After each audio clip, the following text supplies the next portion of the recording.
Good morning, friends. Today we are going to learn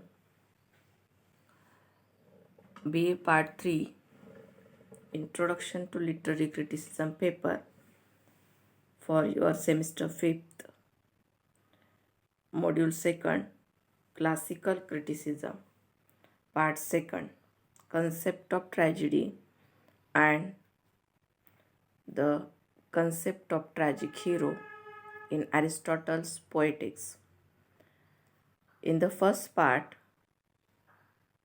we learned about classical criticism, how Shakespeare, Jane Austen, Thomas Hardy, these writers are treated as classics. Classical literature, which never ends in that particular era, but it continues throughout the centuries. That's why it is called classical literature. And at that time, the criticism was done by authors like Aristotle, Sophocles, Horace, Plato, Socrates in the 4th century BC. So, we can understand how the concepts in classical criticism also applied today also in the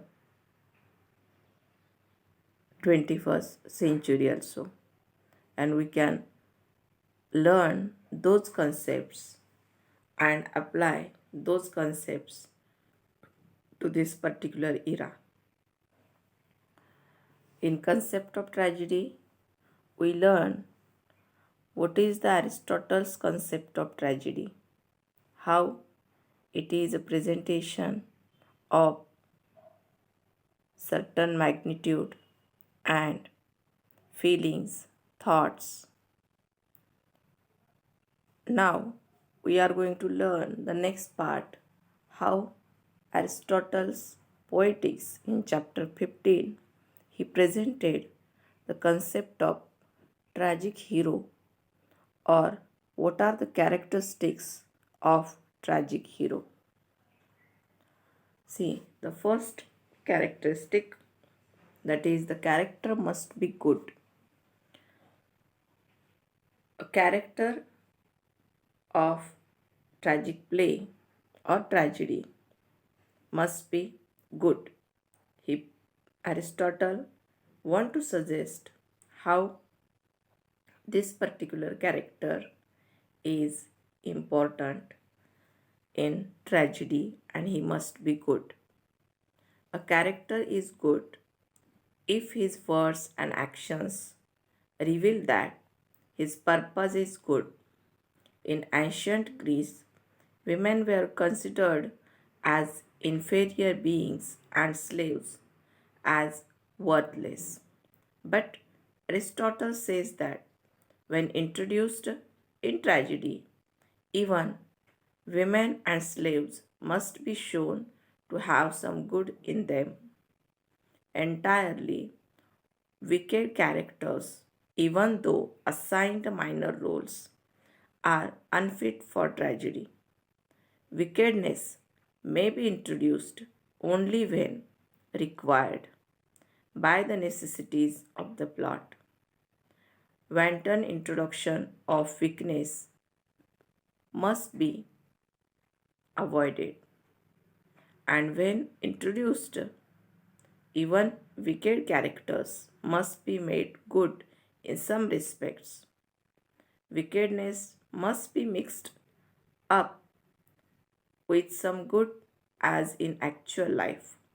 In other words, Aristotle prefers complex characters.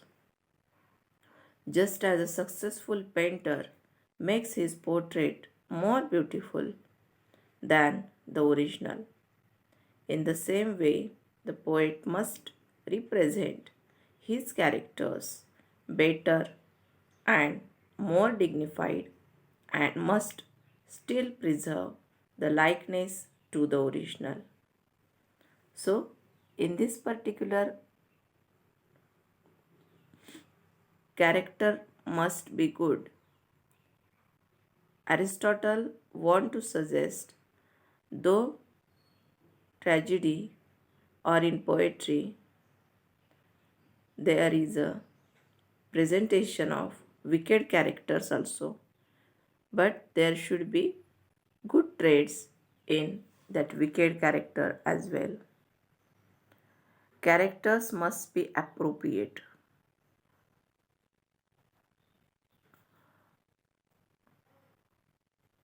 According to Aristotle, the character must be appropriate. That is to say, each character must be true to type or status. For example, a woman must be shown as womanly and not manly. A slave must be given a character which is appropriate to his status. Manliness would not be appropriate in a woman, and dignity and nobility in a slave. If the characters are taken from some known myth or story, say the story of King Oedipus, and then they must be true to tradition. They must behave as King Oedipus is traditionally supposed to have behaved. In this respect, Aristotle had the practice of Greek dramatists in mind, who choose their tragic themes from history, myth, and other traditional sources. So, character must be appropriate. In what sense? If he is wicked, he should be shown as a wicked. If she is a woman, she must have womanly characteristics. If he has a man, he should be manly characters. Slave must be behave as per his status. So here character must be appropriate in particular rule. Characters must have likeness. Third essential of successful characterization is that characters must have likeness, that is, they must be like ourselves or true to life. In other words, they must have the virtues and weaknesses, joys and sorrows, loves and hatreds, likes and dislikes of average humanity. Such likeness is essential, for we can feel pity only for one who is like ourselves, and only his 14 misfortunes can make us fear for ourselves. This is itself rules out perfectly good or utterly wicked and depraved characters. Such characters will not be like us, they will be unreal and unconvincing. The characters must be of an intermediate sort, mixtures of good and evil, virtues and weaknesses like us. So, characters must be like a common people. He must be appropriate, he must have like us, he must be from this community. So, this is the third essential successful characterization. Is that characters must have likeness. Fourth one, the characters must be consistent. He should not change his role. They must be true to their own natures, and their actions must be in character. Thus, a rash, impulsive person should act rashly, impulsively. There should be no sudden changes in character. If the dramatist has to represent an inconsistent person, then he must be consistently inconsistent. Aristotle emphasizes the point further by saying that the actions of a character must be the necessary and probable outcome of his nature. He should act as we may logically expect a man of his nature to act under the given circumstances, just as the incidents must be causally connected with each other. So also, the various actions of a character must be the necessary and probable consequences of his character, and the situation in which he is placed. They must be logically interlinked with his earlier actions and must not contradict the impression produced earlier. So, character must be consistent in his role. He should not change, or there should not be sudden change in his behavior or in his role. Next part, ideal tragic hero. What is the concept of ideal tragic hero presented by Aristotle in Poetics? Having examined the art of characterization in general, Aristotle proceeds to examine the qualities which the ideal tragic hero must have. No passage in the Poetics, with the exception of the praise catharsis, has attracted so much critical attention as his ideal of the tragic hero.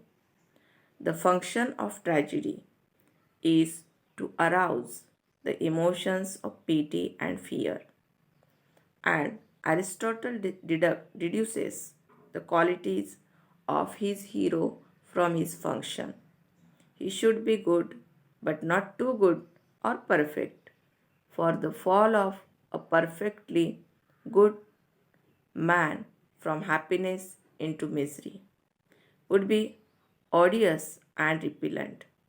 His fall will not arouse pity, for he is not like us, and his undeserved fall would only shock and disgust. Similarly, the spectacle of an utterly wicked person passing from happiness to misery may satisfy our moral sense, but is lacking in the proper tragic qualities. Such a person is not like us, and his fall is felt to be well deserved and in accordance with the requirement of justice. It excites neither pity nor fear. Thus, according to Aristotle, perfectly good as well as utterly wicked persons are not suitable to be heroes of tragedies. He must be good as well as bad. He must be uh, good in qualities as well as wicked in qualities. So, he must not be only good or only wicked. Aristotle points out that the ideal tragic hero must be an intermediate kind of person, a man not preeminently virtuous and just, whose misfortune, however, is brought upon him not by vice or depravity, but by some error of judgment. Error of judgment, the concept where he has done some mistakes and it is his tragic flaw. The ideal tragic hero is a man who stands midway between the two extremes, that is, good and bad. He is not extreme eminently good or just, though he inclines to the side of goodness. The tragic hero is not depraved or vicious, but he is also not perfect, and his misfortune is brought upon him by some fault of his own. This is called error of judgment. See, his misfortune is brought upon him by some fault of his own. It is done by himself. The Greek word used here is hamartia. The root meaning of hamartia is missing the mark. He falls not because of the act of some outside agency or vice or depravity, but because of hamartia or miscalculation on his part. Hamartia is not a moral folly, and hence it is unfortunate that it has been translated rather loosely as tragic flaw, as has been done by Bradley. Hamartia, error of judgment, and tragic flaw. This is the concepts presented by Aristotle for tragic hero, that his misfortune is brought upon him by some fault of his own, is important part in error of judgment and in the concept of tragic hero. Aristotle himself distinguishes hamartia from moral falling and makes it quite clear that he means by it some error of judgment. He writes that the cause of the hero's fall must lie not in depravity but in some error or hamartia on his part. He must be done some mistake and it is happened it is called as his tragic flaw. Thus, hamartia is an error or miscalculation, but the error may arise from any of the three ways. That is, it may arise from ignorance of some material fact or circumstances. It may be an error arising from hasty or careless view of the special case.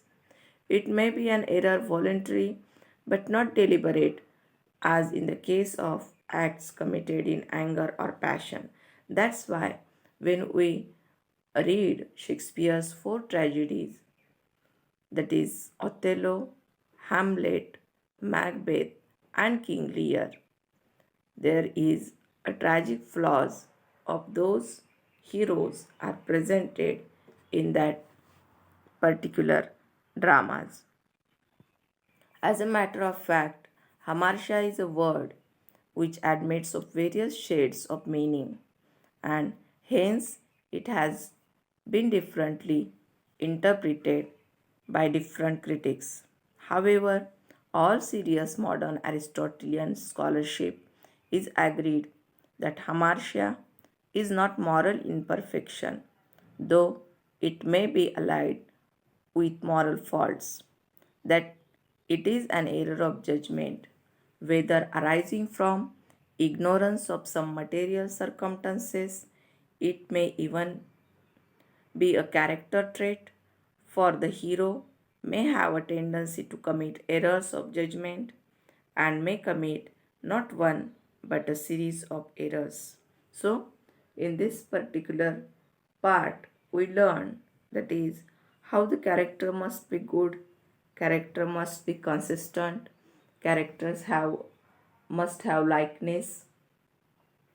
So, here we can learn how the concept of tragic hero is presented by Aristotle. The concept of hamartia, error of judgment, and tragic flaw is important in this particular concept, in the particular part of the poetics. So, here we end for this particular part, module second, concept of tragedy and the concept of tragic hero. In the next part, we will learn about the next module, module number third. Till then, thank you.